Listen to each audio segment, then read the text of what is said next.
Squid game ने दुनिया को डराया था, जहां लोग अपनी जान बचाने के लिए लड़ते हैं। लेकिन क्या यह कहानी असल में किसी सच्ची घटना से प्रेरित थी? कुछ लोग मानते हैं कि 1980 के दशक में दक्षिण कोरिया में एक डरावनी कहानी थी, भाइयों का घर, जो शायद स्क्विड गेम से जुड़ी हो सकती है। क्या यहाँ भिखारी और बच्चे काम करने के लिए मजबूर होते थे, जबकि अमीर लोग उनकी तकलीफें देखकर मजे लेते थे? या ये सिर्फ एक कहानी है? आइए जानें। यह कहानी 1980 के दशक की है, जब दक्षिण कोरिया तेजी से विकसित हो रहा था। कुछ लोगों के अनुसार दो भाइयों ने एक घर शुरू किया था, जहां उन्होंने गरीबों, भिखारियों और बच्चों को काम और खाने का वादा किया। लेकिन जब वे वहां पहुंचे तो उन्होंने खुद को एक बुरे सपने में पाया। उन्हें घंटों काम करने के लिए मजबूर किया गया, बिना खाने और आराम के। बहुत से लोग भूख या ज्यादा काम के कारण मर गए।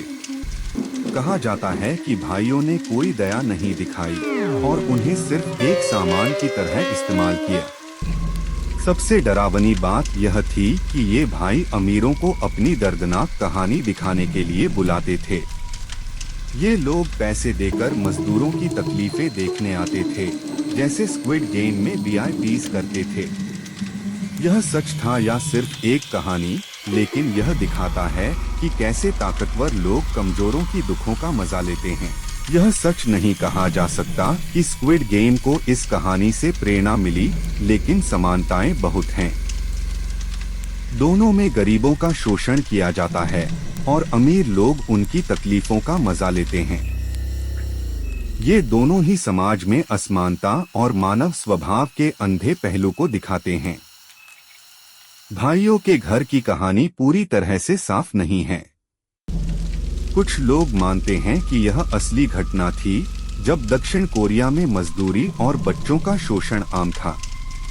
दूसरों का कहना है कि यह एक शहर की अफवाह है, जिसे समय के साथ बढ़ा दिया गया।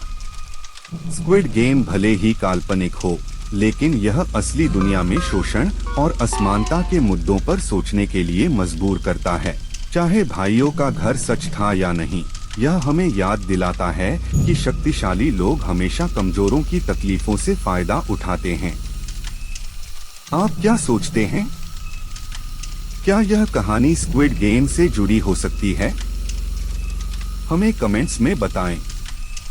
दार का कोना को लाइक, शेयर और सब्सक्राइब करना न भूलें और याद रखें, सबसे डरावनी कहानियां अक्सर हकीकत में छिपी होती हैं।